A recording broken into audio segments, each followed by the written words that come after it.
नमस्कार, जय हिंद साथियों। एक आरएसएस बीजेपी का मेंबर ऑफ पार्लियामेंट है रमेश बिधूड़ी। ये दिल्ली का है, साउथ दिल्ली का।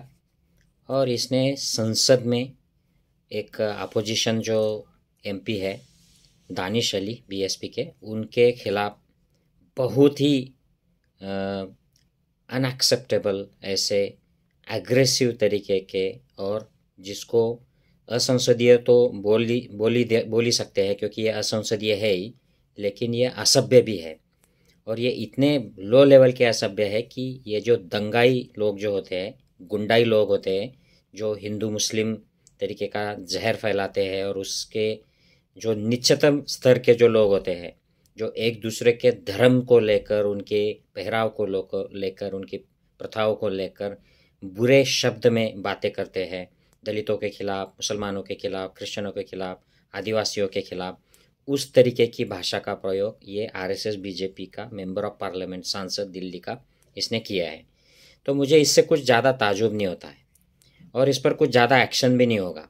जैसे हम देख रहे हैं, जो न्यायिक चरित्र है बीजेपी आरएसएस का, कि वो न्याय नहीं करते हैं, वो फेयर नहीं रहते हैं।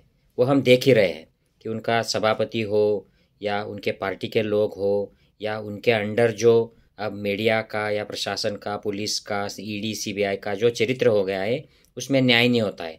और ये पुराने ज़माने में अंग्रेज़ों ने भी कह के रखा है कि ये जो ब्राह्मणवादी जो लोग हैं देश के, इनका चरित्र ये न्यायिक चरित्र नहीं है, ये फेयर न्याय नहीं करते हैं। यही हम देखते हैं। तो इस पर भी कुछ एक्शन नहीं होगा। जैसे प्रज्ञा ठाकुर पर कुछ नहीं एक्शन हुआ होगा। प्रज्ञा ठाकुर की बात छोड़िए, नरेंद्र मोदी की बात कीजिए। नरेंद्र मोदी खुद संसद में इस तरीके की बेहुदा और असभ्य बातें कर चुके हैं कि हमें शर्म आनी चाहिए कि इस तरीके के प्राइम मिनिस्टर लेवल का आदमी बात करता है संसद में। कभी नेहरू जी के फैमिली के ऊपर बोलते हैं कि इनका सरनेम क्यों नहीं लगाते हैं। उनको इतनी भी तमीज़ नहीं है, डिसेंसी नहीं है कि जो उनकी लड़की है, इंदिरा गांधी थी, उनकी अगर शादी किसी गांधी सरनेम के पारसी व्यक्ति से हो जाती है तो उनका सरनेम जो है वो गांधी हो जाता है। इतनी सिंपल सी तमीज़ भाजपा वालों को नहीं है, और मोदी जी को भी ये अवेयरनेस नहीं है। तो ये बड़ी ताजुब की बात है। और कभी मनमोहन सिंह जैसे सभ्य व्यक्ति को रेनकोट पहनकर नहाना हो, या किसी व्यक्ति की जो पार्टनर है उसको 2 लाख की या डेढ़ डेढ़ करोड़ की गर्लफ्रेंड बोल देते हैं, कभी कांग्रेस की विधवा बोल देते हैं। तो इस तरीके की जो बदतमीजी होती है, असभ्यता होती है, ये खुद मोदी जी करते हैं, और ये संसद में भी वो कर चुके हैं। और ये कहाँ से आता है, ये इस तरीके का द्वेष कहाँ पर सिखाया जाता है? तो ये आरएसएस की जो शाखाएं होती है उनमें ये द्वेष सिखाया जाता है। मुसलमानों को साफ, इनको देशद्रोही, भारत के द्रोही, हिंदुओं के दुश्मन, और इस तरीके का ये कटुआ, भड़वा, ये जो शब्द इन्होंने इस्तेमाल किए, ये सांसद ने मुल्ला, मुल्ला आतंकवादी, मुल्ला उग्रवादी, ये बोला है भाजपा आरएसएस का सांसद, ये सारी आरएसएस की विचारसरणी है। और ये आरएसएस की विचारसरणी बीजेपी वालों के मुंह से इस तरीके से आती नहीं थी। जब ये अटल बिहारी वाजपेयी की बीजेपी होती थी या एल.के. आडवाणी की बीजेपी हुआ करती थी, उनके मन में तो जहर होता था, लेकिन इस तरीके से वो प्रकट नहीं करते थे। बड़े सभ्य, शालीन, डिसेंट तरीके की बीजेपी वो रिप्रेजेंट करते थे।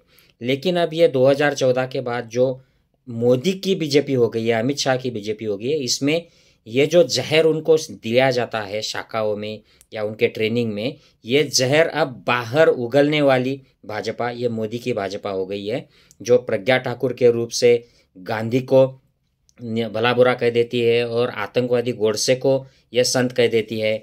और ये आज जो रमेश बिथुड़ी ने जो किया है संसद में, कि ये किसी अल्पसंख्यक सांसद को जो चुना हुआ है, और ये खुद भी इलेक्शन से चुना हुआ है, और ये इस ऐसी संसद में बैठे हैं, संसद भवन में, कि जो अभी अभी सारे उसके जो उद्घाटन के जो कर्मकांड थे वो हुए हैं, उसे पवित्र बोला गया है, उसकी सारी प्रशंसा की गई है, उसके ऊपर इतने खर्च किए गए हैं, और ऐसी संसद के शुरू होते ही ये आरएसएस का सांसद इस तरीके की बातें करता है।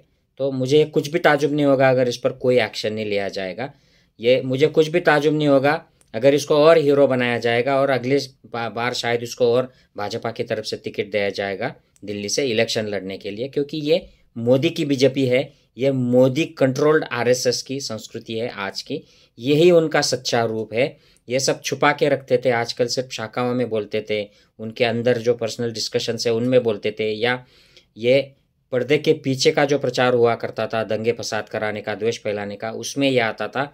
अब ये पार्लियामेंट में आ गया क्योंकि ये बीजेपी जो है ये मोदी की है, ये आरएसएस जो है ये मोदी शाह की कंट्रोल्ड आरएसएस है। तो इसमें यही होगा, इसलिए हमें एकजुट होना होगा भारत के लोगों को, इंडिया के लोगों को, और इनको, इन द्वेष फैलाने वाले ब्राह्मणवादियों को, मनोवादियों को हमको बाहर फेंक देना होगा अगले इलेक्शन में लोकतांत्रिक तरीके से। जय हिंद साथियों।